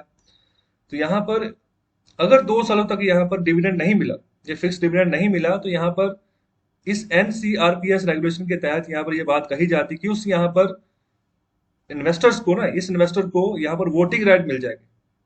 मतलब कि कंपनी में एक तरीके से वोटिंग राइट मिल जाएंगे, क्योंकि शेयर होल्डर तो वो है ही, ओके, क्योंकि शेयर्स खरीदे तभी तो डिविडेंड मिल रहा है उसको, तो उसको वोटिंग राइट भी मिल जाएंगे। तो यहाँ पर जैसे बैठक होती है तो वोटिंग्स होती हैं कि कोई अगर डिसीजन होना है तो जो पक्ष में जाता है तब यहाँ पर उस तरीके का डिसीजन दे दिया जाता है। तो ये वोटिंग राइट होते हैं किसी भी कंपनी की, जो भी यहाँ पर बोर्ड ऑफ मीटिंग होती है उसके रिगार्डिंग। और आगे बात करेंगे, series of changes are right piece out, okay, तो यहाँ पर एक सीरीज बदलाव की यहाँ पर जो है लाई जा रही। At present the norms stipulate A minimum credit rating, okay, तो यहाँ पर क्रेडिट रेटिंग पड़ी है कितनी है, AA की। तो अगर बात करें क्रेडिट रेटिंग, तो ये क्या होती है, इसमें ऐसा होता है कि इन्वेस्टर्स को पता चल जाता है कि मैं कौन से स्टॉक खरीद रहा हूँ, कहाँ पर कौन सी कंपनी के शेयर खरीद रहा हूँ, तो यहाँ पर प्रीवियस हिस्ट्री उसकी क्या रही, क्या इन्वेस्टर्स के साथ यहाँ पर सही होता रहा है जो उन्होंने यहाँ पर इन्वेस्टमेंट की, और यहाँ पर परफॉर्मेंस अच्छी रही है उस कंपनी की, तो उसके चलते यहाँ पर ये क्रेडिट रेटिंग दी जाती है। जैसे AA हो गया तो यहाँ पर सही है, AAA हो गया बहुत बढ़िया, AAA+ हो गया तो बहुत ज्यादा बढ़िया, ओके, तो यहाँ पर ये क्रेडिट रेटिंग होती है। तो अभी इसी के रिगार्डिंग बात कर रहे हैं। तो ये कुछ कंपनीज होती हैं अलग से, ओके, तो यहाँ पर जैसे मूडीज है तो यूएस की ये कंपनी है, यहाँ पर नोमुरा करके है, ओके, इसके अलावा इकरा है, तो ये भारत की यहाँ पर कंपनी जो क्रेडिट रेटिंग देती है अलग अलग कंपनीज को, तो यहाँ पर फायदा हो जाता है इन्वेस्टर्स का। तो यहाँ पर इनका भी पूरा व्यापार चलता है। बहुत सारे इन्वेस्टर्स हैं जो कि पूरी डिटेल इंफॉर्मेशन यहाँ पर जानते हैं, किसी भी कंपनी के बारे में एनालिसिस करते हैं। ओके, तो यहाँ पर उससे पता चल जाता है कि कौन सी कंपनी में इन्वेस्ट करें, कौन सी में ना करें। तो वही बात करें कि जो क्रेडिट रेटिंग है, तो यहाँ पर डबल ए की मिनिमम यहाँ पर रखी यहाँ पर जाने की बात कर रहे हैं। अभी जो यहाँ पर नॉर्म्स चल रहे हैं प्रेजेंट टाइम पे, तो यहाँ पर किसके लिए, जो यहाँ पर एनसीआरपीएस है, तो कहने का मतलब जो non convertible redeemable preference share है उनके रिगार्डिंग। ओके, 2013 की रेगुलेशन के रिगार्डिंग। तो ये यहाँ पर कौन से शेयर होते हैं एक्चुअली में, तो ये ऐसे शेयर होते हैं जो कि कन्वर्ट नहीं किए जा सकते। ओके, जैसे यहाँ पर एक ही कंपनी में बहुत सारे शेयर्स हैं, तो आपस में यहाँ पर कन्वर्टेबल नहीं है। ओके, तो इसमें अगर बात करें तो जो है कोई भी कंपनी जो है बायबैक नहीं कर सकती। तो बायबैक कहने का मतलब कि अपने शेयर पहले डेट इंस्ट्रूमेंट इशू कर दिया, शेयर बेचे, बाद में उसको खरीद लिया। ओके, तो यहाँ पर बात करें कि क्रेडिट रेटिंग यहाँ पर कितनी यहाँ पर rating, double A only for यहाँ पर एनसीआरपीएस। लेकिन बाकी के जो डेट इंस्ट्रूमेंट, डेट सिक्योरिटीज, उनके लिए यहाँ पर ये रेटिंग नहीं है। तो ज्यादातर यहाँ पर बात करें कि आगे जो बात करें, has the proposal to drop it, यहाँ पर प्रपोजल अभी है कि यहाँ पर इस प्रपोजल को अभी गिराया जाए। तो यहाँ पर ज्यादातर जो बाकी की डेट सिक्योरिटीज, तो वहां पर भी अच्छी खासी रेटिंग रखी जाए। तो इसीलिए यहाँ पर बात करें कि हमें बहुत बड़े पैमाने पर यहाँ पर इंस्टीट्यूशनल क्रेडिट एनहांसमेंट इंफ्रास्ट्रक्चर की यहाँ पे जरूरत है। यहाँ पर जो इंफ्रास्ट्रक्चर बॉन्ड्स हैं उनको यहाँ पर एनहांस करना है, कि मतलब कि उनकी क्रेडिट रेटिंग बढ़े। ओके, तो उसको बढ़ाने के लिए यहाँ पर परफॉर्मेंस बढ़िया करनी होगी कंपनीज को, तो इसके ऊपर फोकस करना है। तो यहाँ पर जो इंफ्रास्ट्रक्चर बॉन्ड्स की अगर बात करूँ, जहाँ जिन बॉन्ड से पैसा उठाकर इंफ्रास्ट्रक्चर में लगाया जाता है, तो वहां पर बात करें कि ज्यादातर जो यहाँ पर कंपनीज काम कर रही है, उनकी जो रेटिंग है ना, वो यहाँ पर डबल बी से यहाँ पर ऊपर है। ओके, तो डबल बी माइनस यहाँ पर बात की जा रही है। तो ये यहाँ पर रेटिंग है ज्यादातर जो इंफ्रास्ट्रक्चर बॉन्ड्स, जो कंपनी कंस्ट्रक्शन में ज्यादातर काम कर रही है, जो पैसा उठाती हैं। ओके, तो यहाँ पर बाकी की डेट जो डेट सिक्योरिटीज कंपनीज है, उनके ऊपर भी अच्छी रेटिंग होनी चाहिए। मतलब रेटिंग तभी अच्छी होगी जब परफॉर्मेंस बढ़िया होगी। तो इसके ऊपर अच्छा काम हमें करना होगा। बॉन्ड मार्केट मतलब अच्छे से डेवलप करनी होगी, एक मतलब बढ़िया बॉन्ड मार्केट हमें चाहिए। ऐसा नहीं कि इन्वेस्टर्स का पैसा उठाया, बाद में उसको वापस ही कुछ नहीं किया और इन्वेस्टर्स का पैसा डूब गया। तो यहाँ पर बहुत सारे चांसेस ऐसे होते हैं जब इन्वेस्टर्स ही यहाँ पर ना दिवालिया हो जाते हैं। वो यहाँ पर जब कंपनीज फ्रॉड करती हैं, या फिर उनकी जब रेटिंग सही से नहीं पता चल पाती इन्वेस्टर्स को, तब दिक्कत आती है। और अभी बात कर रहे हैं कि minimum issue size of public issue of date securities is 100 crore. Okay, तो अभी के लिए यहाँ पर जो मिनिमम साइज है कि कितना जो ये पैसा डेट सिक्योरिटीज के तहत ये पैसा इकट्ठा कर सकते हैं मार्केट से, तो ये 100 करोड़ है। But there is no minimum public issue from NCRPS. तो यहाँ पर जो एनसीआरपीएस के तहत यहाँ पर जो पैसा इकट्ठा कर रहे हैं, तो यहाँ पर कोई मिनिमम यहाँ पर इशू नहीं है कि कितना मिनिमम पैसा ये आप उठा सकते हो। तो सिक्योरिटाइज डेट इंस्ट्रूमेंट्स और म्युनिसिपल बॉन्ड्स, ओके, इसके अलावा ये भी बात करने की इसके रिगार्डिंग कितना पैसा आप उठा सकते हो एनसीआरपीएस के द्वारा, अलावा भी, इसके अलावा भी अगर हम बात करें तो। And to streamline regulations, the issue size norm for debt securities is to be remove. Okay, तो यहाँ पर जो डेट सिक्योरिटीज जो बाकी की ना, उसके रिगार्डिंग भी बात करें कि उसका इशू साइज आप रिमूव करो, स्ट्रीमलाइन करो, रेगुलेशंस को सही करो।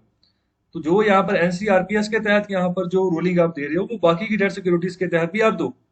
तो मतलब कि ऐसा नहीं कि मतलब वो 100 करोड़ तक की वो पैसा इकट्ठा कर पाए, तो वो भी ज्यादा कर पाए अगर उनको ज्यादा की जरूरत है तो। और आगे बात करें, जो मिनिमम टेन्योर है वो यहाँ पर 3 साल का है for public issuance of NCRPS. Public issuance वही जो है पैसा जो उठाया गया है पब्लिक से। सो इस आल्सो टू बी रिमूव्ड, इसको भी यहाँ पर खत्म करना है, जो 3 साल का आप टेन्योर दे रहे हो। ओके, और एज फॉर अदर डेट, तो यहाँ पर बाकी की जो डेट है उसको, जो यहाँ पर जो डेट सिक्योरिटीज के लिए जो पैसा उठाया उसके ऊपर हमें फोकस करना है। For the further call and put options available in case of public issues of debt securities are to be extended for private placements and also for NCRPS, both for public issues and private instruments, private placements and active corporate bond market, Brooks no delay। तो overall यहाँ पर जो बात कही जा रही है कि हमें डेट सिक्योरिटीज के ऊपर यहाँ पर फोकस करना होगा, जो पब्लिक इशू के तहत जो पैसा उठाया जाता है। तो यहाँ पर जो प्राइवेट प्लेसमेंट है उसके ऊपर यहाँ पर फोकस करना होगा। ओके, तो यहाँ पर जो पब्लिक इशू है, जो यहाँ पर स्टॉक मार्केट में जो रजिस्टर्ड है कंपनीज जो पैसा उठा रही हैं, इसके अलावा जो बाकी भी उठा रही हैं, उनको भी फोकस करना होगा कि अच्छे से पैसा वो उठा पाए, तो यहाँ पर दिक्कत ना आए। तो यहाँ पर अच्छी एक्टिव कॉर्पोरेट बॉन्ड मार्केट यहाँ पर बनानी है, उसमें हम डिले नहीं कर सकते हैं, इसके ऊपर फोकस करके चल रहा है। और आगे बढ़ते हैं, आगे यहाँ पर बात करें एडिटोरियल नंबर 3 की, तो यहाँ पर बात करें क्लाइमेट इकोनॉमी एनवायरमेंटलाइज मार्शल प्लान। तो शुरुआत में बात की जा रही कि आप बैंकरप्ट कैसे होते हो, आप दिवालिया कैसे होते हो। यहाँ पर बिल के द्वारा ये क्वेश्चन पूछा गया। ओके, तो यहाँ पर माइक के द्वारा आंसर दिया गया कि दो रास्ते हैं दिवालिया होने के। पहला है ग्रेजुअली, दूसरा है सडनली। पहला है धीरे धीरे यहाँ पर दिवालिया हो रहा है बैंक, और दूसरा अचानक से हो गया। तो अचानक वाली सिचुएशन तभी आती है जब ग्रेजुअली जब हो रहा होता ना, तो वहां पर कोई पैंडेमिक आ गया या फिर मंदी आ गई, तो उस समय सडनली वाली सिचुएशन होती है, अचानक वाली, कि अभी अच्छे से दिवालिया हो गया। ओके, तो अभी खत्म हो जाएगा उसके बाद। तो यहाँ पर बात करें कि ये जो बातें कही जा रही है यहाँ पर अर्नेस्ट हेमिंग्वेज का, यहाँ पर 1926 का नॉवल है जिसमें से ये बातें ऑथर कह रहे हैं क्या कि, तो जो सूरज है वो यहाँ पर राइज वो करता है, उगता है। Also provide trajectory to climate change for humans. तो एक ट्राजेक्टरी इनको बताता है यहाँ पर कि जो ह्यूमन बींग्स हैं कि क्या वो कर सकते हैं क्लाइमेट चेंज के रिगार्डिंग। द सेकंड वेव अभी जो कोविड-19 की आई है, तो यहाँ पर एक तरीके का रिमाइंडर है, ये बहुत बड़ा रिमाइंडर है ये, कि किस तरीके से how we have engineered our own and our planets. मतलब किस तरीके से लूटा है हमने अपने ही प्लेनेट को, किस तरीके से हम यहाँ पर जो ना अपनी इनोवेशन लगाई है, और जो रिसोर्सेस है उनको अच्छे तरीके से उनको ऑब्जॉर्व किया है, जरूरत से ज्यादा किया है, जितने की जरूरत नहीं है उसको भी किया। तो ये यहाँ पर बात कही जा रही है। तो आगे बात कर रहे हैं कि well we term this pandemic as a black swan event. Okay, तो अभी ब्लैक स्वैन इवेंट कहा जा रहा है इस पैंडेमिक को, जो ये आया है कोरोना वायरस का। ओके, तो इसको ऐसा क्यों कहा जा रहा है, तो कह रहे हैं कि it's really in words of Gernot Major, एक इकोनॉमिस्ट है जिनकी ये बात कर रहे हैं, Gernot Wagner, and co author of Climate Shock, तो climate change at warp speed. तो यहाँ पर एक किताब है, पूरा यही नाम है उसका, तो उनकी अब यहाँ पर बात की जा रही है। तो क्या बात कर रहे हैं, for a forest economy and biodiversity hotspot like Meghalaya and other north eastern states, this is an early extension event. Okay, तो अभी फॉरेस्ट इकोनॉमी की बात करें, ज्यादातर जो हमारा नॉर्थ ईस्ट इंडिया है तो ज्यादातर वो जंगलों से ही कवर है। वहां पर ट्राइबल कम्युनिटीज बहुत ज्यादा पाई जाती हैं। और जो अगर मिजोरम के इलाकों की बात करें, नागालैंड के इलाकों की बात करें, तो वहां पर तो काफी एग्रेसिव भी हैं वो यहाँ पर एनवायरनमेंट को लेकर, फॉरेस्ट को लेकर। तो ज्यादातर इकोनॉमी फॉरेस्ट के रिगार्डिंग ही चलती है। वहां से जो वो फॉरेस्ट प्रोड्यूस इकट्ठा करते हैं उसी को बेचकर उनका जो जीवन चर्या वो चलता है उन लोगों का। तो अभी वही बात कर रहे हैं, मेघालय स्टेट की बात करें तो मेघालय में ही वो चिरापुंजी का इलाका पड़ता है जहाँ पर सबसे ज्यादा बारिश होती है। तो यहाँ पर इन सभी राज्यों को यहाँ पर अर्ली एक्सटेंशन इवेंट के तहत यहाँ पर देखा जा रहा है। तो यहाँ पर बात की जा रही है कि अभी अप्रैल 2021 में एक नेशनल ओशियनिक एटमॉस्फेरिक यहाँ पर एडमिनिस्ट्रेशन है। ओके, तो कल भी मैंने इसके बारे में क्वेश्चन पूछा था। इसका हेडक्वार्टर कहाँ पर है, तो यहाँ पर बात करें national centres for environmental information. Okay, तो यहाँ पर इन दोनों की यहाँ पर मिलकर बात कर रहे हैं। एक स्टडी यहाँ पर देखने को मिली है, तो इसमें कहा जा रहा है कि 2020 के हिसाब से तो set a new annual record of 22 weather climate और डिजास्टर इवेंट्स। तो यहाँ पर 22 जो है ना, वेदर के हिसाब से, क्लाइमेट के हिसाब से यहाँ पर डिजास्टर इवेंट देखने को मिले हैं। तो ये 2020 की ही अकेले की बात कर, तो जो पुराने रिकॉर्ड है ना उनको तोड़ दिया है। तो यहाँ पर 2011 और 17 की बात करें, okay, तो यहाँ पर 16 इवेंट्स यहाँ पर हुए थे। और जो डॉलर की टर्म में यहाँ पर बात करें, जो लॉस हुआ था, कह रहे हैं कि 1 बिलियन यूएस डॉलर का यहाँ पर, इससे ज्यादा का लॉस हुआ था यूएस में ही। ओके, तो ये यूएस की एग्जांपल यहाँ पर ले रहे हैं। अभी इंडिया की बात करें तो इसी बार के हिसाब से बात करें, it is predicted to shoulder a quarter of the global suffering. Okay, तो यहाँ पर जो पूरी दुनिया सेव कर रही और जो है फेस कर रही है, उसी का यहाँ पर कुछ हिस्सा भारत भी यहाँ पर जो है फेस कर रहा है। तो जो कि क्लाइमेट चेंज के द्वारा जो चुनौतियां सामने है। ओके, तो यहाँ पर बात करें, गवर्नमेंट जो है ना, वेदर एट द सेंटर और in the young states like Meghalaya, have the imperative of lifting millions out of poverty into the middle class. Okay, knowing fully well that the path that turbocharge developed economies into the high growth orbit is the very same that is leading them to their own extinction. तो बड़ी सरल से यहाँ पर बात करें, जो सरकारें हैं यहाँ पर, चाहे केंद्र सरकार की बात कर लो, चाहे जो एक यंग राज्य है मेघालय, कब बनाया गया था मेघालय को, कब कब इसको यहाँ पर स्टेटहुड का यहाँ पर जो था तगमा मिला था। पहले ये सब स्टेट था, असम के अंतर्गत ही ये सब स्टेट था, लेकिन बाद में इसको स्टेट का दर्जा दिया गया। कौन से ईयर में इसको दिया गया, और भारत का ये कौन सा राज्य है, मतलब इसकी रैंकिंग क्या है, अगर बात करें जो जितने भी राज्य अभी तक बने हैं भारत में, इसका आंसर करें कमेंट बॉक्स में। तो बात करें चाहे सेंट्रल गवर्नमेंट चाहे मेघालय जैसा यहाँ पर राज्य है, तो यहाँ पर वो देख रहे हैं कि यहाँ पर किस तरीके से जो गरीबी में लोग रह रहे हैं तो उनको यहाँ पर बाहर निकालना है। तो यहाँ पर खास तौर पे उनको मिडिल क्लास की टर्म में लेकर आना है। उनको ये भी पता है कि रास्ता जो अपनाया जा रहा है, जो यहाँ पर टर्बो चार्ज डेवलप इकोनॉमी से, टर्बो चार्ज करने के मतलब टर्बो चार्ज एक तरीके से टेक्नोलॉजी है। ओके, तो यहाँ पर एमिशन होती है ज्यादा से ज्यादा जो इंजन में टर्बो चार्जिंग लगती है। तो डेवलप्ड नेशंस की ये बात कर रहे हैं कि ज्यादातर दोष इन्हीं का है क्लाइमेट चेंज के रिगार्डिंग, क्योंकि इनके यहाँ पर ये अभी जो फेज मतलब निकल रहा है ना, तो भारत अभी उस फेज से गुजर रहा है। तो जो यहाँ पर 150-200 साल पहले अमेरिका यूके वगैरह जो देख चुके हैं, जो इंडस्ट्रियलाइजेशन में जो यहाँ पर बीमारियां फैल चुकी हैं और एनवायरनमेंट का डैमेज हो चुका है, तो ये चाइना और इंडिया अभी उस फेज में से निकल रहे हैं। ओके, तो यहाँ पर ज्यादातर अभी भी नुकसान जो किया जा रहा है, अगर कार्बन एमिशन की बात करें तो डेवलप्ड नेशंस ही हैं, ओके, जो ज्यादा एमिशन कर रहे हैं। ओके, तो वही बात कर रहे हैं कि मतलब इस रास्ते के ऊपर वो चल रहे हैं, जो कि उनको यहाँ पर अपनी जो वजूद है ना उसको ये विलुप्त करके बैठ जाएंगे बाद में। मतलब कहाँ से हमने क्या काम करना था, किस और आगे बढ़ना, तो ये सब चीजें यहाँ पर विलुप्त हो जाएंगी।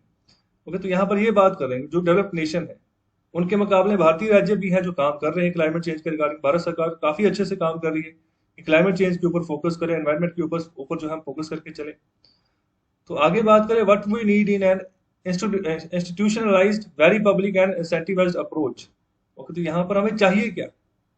तो हमें चाहिए कि इंस्टीट्यूशनलाइज मतलब कि कोई इंस्टीट्यूशन की तरफ से और यहाँ पर पब्लिक की तरफ से और यहाँ पर सरकार की तरफ से यहाँ पर जो है इंसेंटिव दिए जाए अलग अलग तरीके से। तो यहाँ पर वो अप्रोच हमें लगानी, जैसे यहाँ पर पावर इकोनॉमिक कंसेप्ट के हिसाब से बात करें बेस्ड ऑन कंजर्वेशन एक्टिविटीज, और जैसे जंगलों को बचाना है या पेड़ लगाने हैं, एनवायरनमेंट को कंजर्व करके चलना है, जो वाटर बॉडीज है उनको साफ रखना है, तो ये सभी ऐसी ही एक्टिविटीज है। तो इनके रिगार्डिंग हमें यहाँ पर जो है इंसेंटिव्स देने चाहिए, जो जो यहाँ पर लोग काम कर रहे हैं इसके रिगार्डिंग। सस्टेनेबल लिवलीहुड की बात कर रहे हैं, जो आजीविका है वो अच्छे तरीके से चले लोगों की, एंड ग्रीन एक्शन, तो सबके ऊपर यहाँ पर इंसेंटिव देने चाहिए सरकार को। So, and the institutionalization framework has to be springboard from the government sector. तो गवर्नमेंट सेक्टर से मतलब इसको यहाँ पर शुरुआत होनी चाहिए, and has to treated as a national and economic priority. सबसे बड़ी बात है नेशनल और इकोनॉमिक प्रायोरिटी के तौर पर हमें देखना होगा क्लाइमेट चेंज के इश्यूज को। तो यहाँ पर राज्यों का भी दारोमदार बनता है, okay, with A high climate risk profile in India. तो यहाँ पर बढ़ता जा रहा है भारत में भी कार्बन का इंटेंट। तो बड़ी सरल सी यहाँ पर बातें की जा रही हैं। आगे बढ़ते हैं। तो गवर्नमेंट की बात कर रहे हैं कि गवर्नमेंट को यहाँ पर एज्यूम करना होगा the role of a demo and R&D firm. Okay, तो collecting and sandboxing innovative solution. तो देखो भारत सरकार के द्वारा अटल इनोवेशन एक मिशन चलाया जा रहा है, जिसमें जो स्कूली बच्चे हैं ना, 6 से लेके 10वीं क्लास तक के 12वीं क्लास तक के जो बच्चे, उनका पार्टिसिपेशन करवाया जा रहा है। उनको सिखाया जा रहा है जो चीजें आप ग्रेजुएशन में सीखते हो।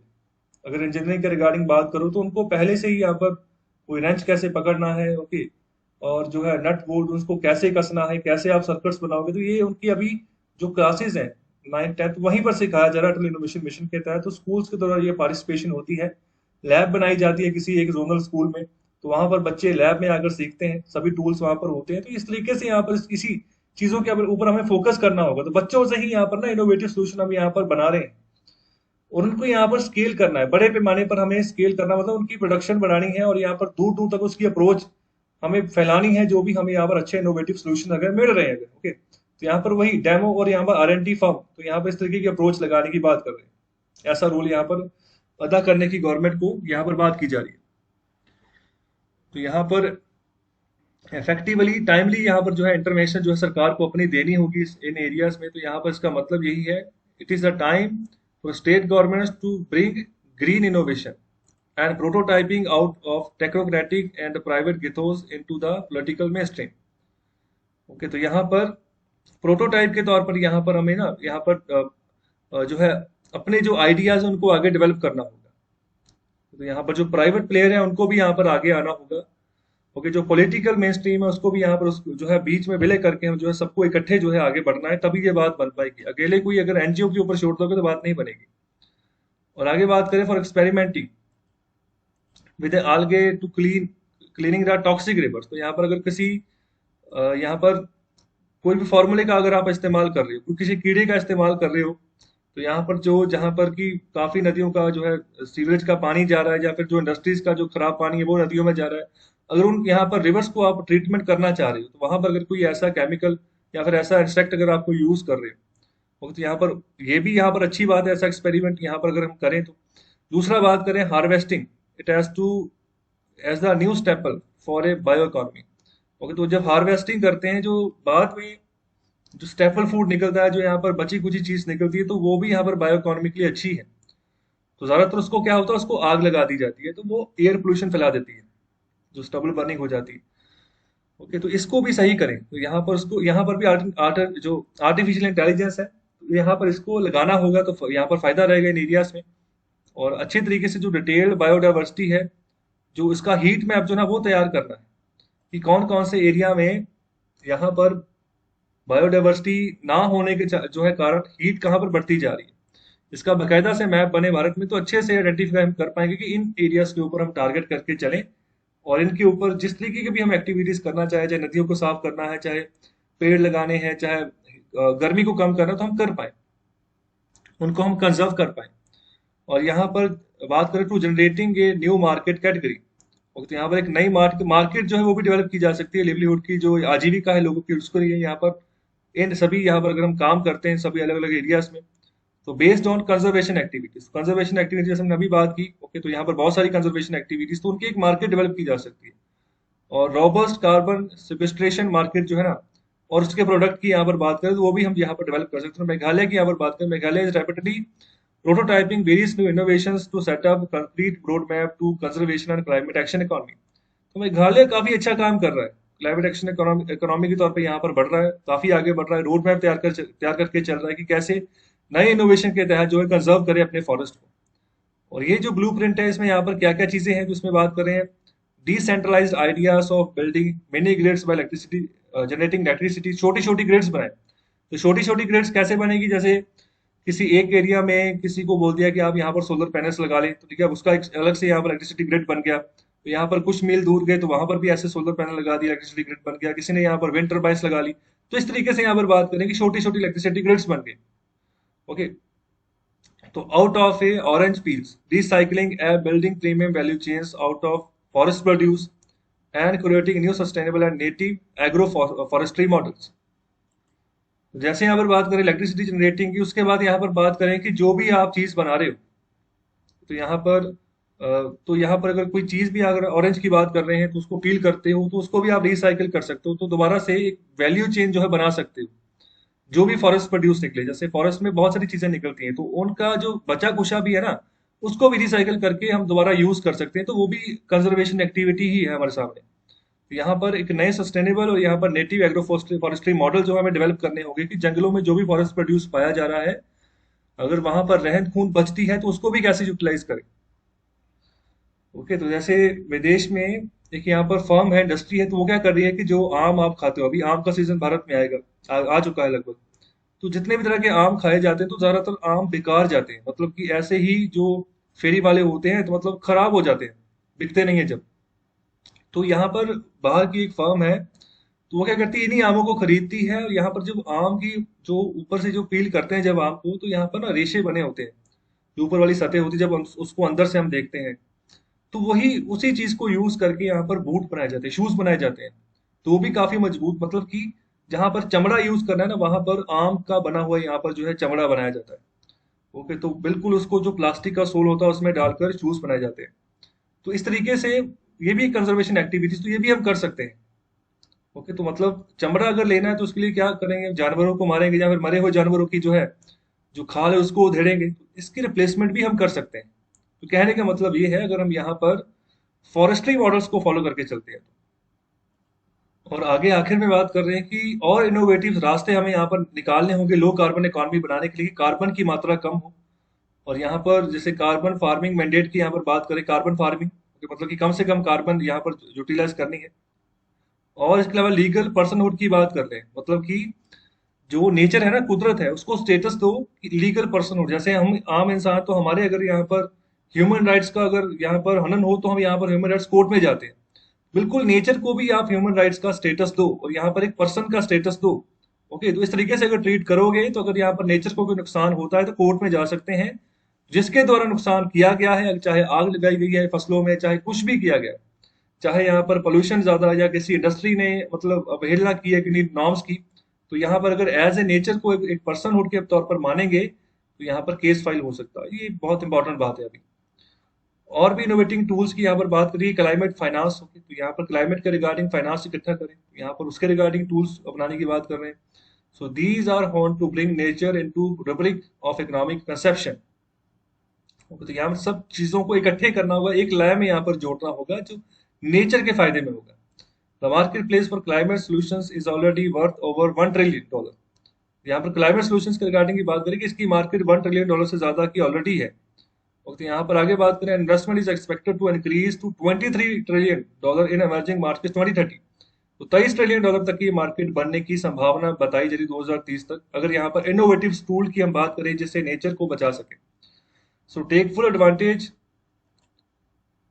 of this, the state and central governments must create conditions, new markets and new value chains। तो यहाँ पर ये राज्य सरकारों, यहाँ पर केंद्र सरकार की यहाँ पर जिम्मेदारी है कि नई कंडीशंस बनाए, नई मार्केट डेवलप करे, क्लाइमेट चेंज के रिगार्डिंग नई वैल्यू चेन डेवलप करे, and it enable finance to flow to the right projects. This could be our Marshall plan. तो ये हमारा मार्शल प्लान हो सकता है। ओके, जैसे मिलिट्री रूल होता है तो यहाँ पर मार्शल लॉ लगता है, तो उस समय जो कहा जाए तो उसी तरीके से यहाँ पर काम करना पड़ता है। तो इस तरीके से ऐसा जो हमारा इवेंट है कंजर्वेशन का, वहां पर भी जो है मार्शल प्लान के तहत हम काम कर सकते हैं। सही डायरेक्शन में प्रोजेक्ट्स के ऊपर यहाँ पर फाइनेंस हो, पैसा लगे, तो ये सही रहेगा नेचर के लिए भी और आम इंसानों के लिए भी।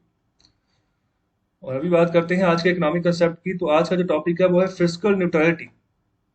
तो फिस्कल न्यूट्रलिटी क्या है, तो यहाँ पर बात करें, stance in policy making by the governments when the net effect of the taxation and public spending is neutral. तो एक ऐसा मौका, या फिर ऐसी यहाँ पर जो है नीति जो बनाई गई है सरकारों के द्वारा, जब यहाँ पर टैक्स जो लगाया गया है और यहाँ पर जो लोग पैसा स्पेंड कर रहे हैं, तो यहाँ पर वो न्यूट्रल है। उसका यहाँ पर जो इफेक्ट है टैक्सेशन का, जो and public spending is neutral, ना ये यहाँ पर इनकरेजिंग है ना ही डिस्करेजिंग है। डिमांड को यहाँ पर ना कुछ फर्क नहीं पड़ रहा है। तो यहाँ पर कहने का मतलब ये है, मतलब टैक्स चाहे जितना मर्जी लगा दो। जैसे आप देखो, जो सिगरेट वगैरह होती है या फिर जो शराब वगैरह होती है, तो जितना मर्जी टैक्स लगा दे सरकार, लेकिन बिक्री इसकी होती रहती है, डिमांड में कुछ फर्क नहीं पड़ता।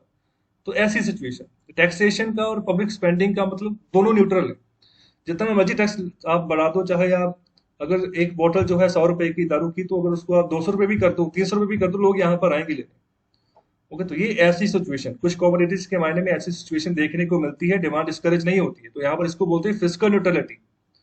सो as for example balanced budget की अगर बात करें तो ये भी इसकी एग्जाम्पल है। Is the same attempt of fiscal policy when the total tax revenue equals to total public expenditure. तो कहने का मतलब, जब बैलेंस्ड बजट की बात करें ना, तो वहां पर ऐसा होता है जैसे सरकार ने जो टैक्सेस लगाए थे उससे जो पैसा इकट्ठा किया, उसी पैसे को आगे लगा दिया, उसको हम बोलते हैं टोटल पब्लिक एक्सपेंडिचर हो गया।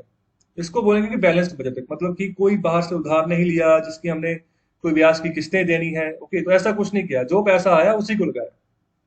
लेकिन अधिकतर सरकारों के बैलेंस्ड बजट नहीं होते हैं, वो अनबैलेंस्ड बजट होते हैं। अगर बैलेंस्ड बजट करके चलेंगे ना, तो इकोनॉमी एक जगह रुक जाएगी। ओके, इकोनॉमी आगे नहीं बढ़ पाएगी। तो कहने का मतलब, अगर आप कोई कारोबार शुरू करना चाह रहे हैं, तो ये आप अगर ये कहें कि मेरी सैलरी इतनी है और इसी सैलरी में से ही मैंने अपना कारोबार चलाना है, तो मुमकिन नहीं है वो। मतलब कि अगर उसको बढ़ाना, एक्सपैंड करना, तो नहीं कर पाओगे। मतलब कि एक लिमिटेड दायरे तक आप रह जाओगे, जितनी आपकी सैलरी है उसी के हिसाब से आपको चलना पड़ेगा। और तो इसको आप बोलोगे आपका अपना बैलेंस बजट है, आपके घर का अपना बैलेंस बजट है, जितना आपके पास आता है आप उसको उतना ही खर्चा करते हैं। दूसरा, यहाँ पर मार्केट में क्या होता है, अनबैलेंस्ड बजट, जिसमें भारत सरकार क्या करती है, जितना पैसा टैक्स रेवेन्यू के तौर पर या नॉन टैक्स रेवेन्यू के तौर पर इकट्ठा होता है, वो पर्याप्त नहीं होता है यहाँ पर। ओके, तो इससे इसके अलावा पैसों की जरूरत पड़ती है, तो भारत सरकार मार्केट से पैसा उठाती है, वहां पर इंटरेस्ट देती है। ये इंटरेस्ट हर बार यहाँ पर देना पड़ता है, हर बार नए पैसे उठाती है। तो पुराने सालों को भी हम इंटरेस्ट दे रहे हैं, तो नए के भी इंटरेस्ट दे रहे हैं, जिसके चलते हमारा फिस्कल डेफिसिट काफी बढ़ता जा रहा है। 9% को पूरा जीडीपी जो है पार कर चुका है। जीडीपी का 9% निकाल लो, उतना हमारा अभी फिस्कल डेफिसिट है। ओके, तो ज्यादातर सरकारें अनबैलेंस्ड बजट फॉलो करके चलती है, भारत सरकार भी अनबैलेंस्ड बजट फॉलो करके चलती है। अगर यहाँ पर मार्केट से पैसा उठाएंगे ही नहीं, वो पैसा किसी और स्कीम में लगाएंगे ही नहीं, या कहीं पर इन्वेस्टमेंट होगी ही नहीं, ओके, कोई नया यहाँ पर पब्लिक इंस्टीट्यूशन लगेगा ही नहीं, तो फिर कैसे आगे बात बढ़ेगी, कैसे एम्प्लॉयमेंट होगी, कैसे जो है नए प्रोडक्ट का जो है निर्माण होगा। तो ये पूरी सिचुएशन रहती है अनबैलेंस्ड बजट के तहत। तो कैसा लगा आज का आर्टिकल? अपना फीडबैक जरूर देना कमेंट बॉक्स में, शेयर करना लेक्चर को ज्यादा से ज्यादा, चैनल को लाइक करना, सब्सक्राइब करना। बहुत बहुत शुक्रिया, धन्यवाद।